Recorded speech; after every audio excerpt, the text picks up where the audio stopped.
17 বছর নিপীড়ন, নির্যাতন, মানুষ হত্যা, খুন, ভোট ডাকাতির পরে এই 24-এর গণবিপ্লবের মাধ্যমে বাংলাদেশে একটি গণতান্ত্রিক পরিবেশ ফিরে এসেছে।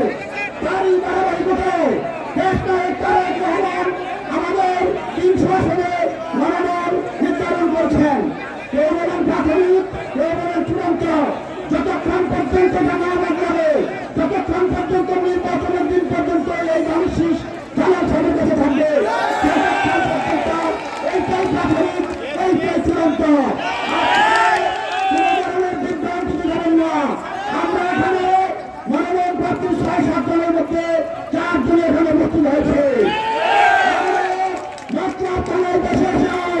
বিএনপির জন্মলগ্ন থেকে উত্তর, দক্ষিণ, পূর্ব, পশ্চিমে জাতীয়তাবাদী ছাত্রদল, যুবদল, স্বেচ্ছাসেবক দল, কৃষক দল, মহিলা দল, শ্রমিক দলের হাজার হাজার নেতা কর্মী জালাল সাহেবের পিছনে জালাল শিষ্যে সমর্থন জানিয়েছে।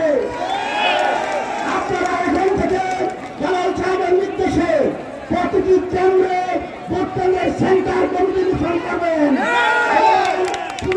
দিবেন, শান্তি শৃঙ্খলা বজায় রাখবেন, আমাদের জন্য দোয়া করবেন। জীবনের 42টা বছর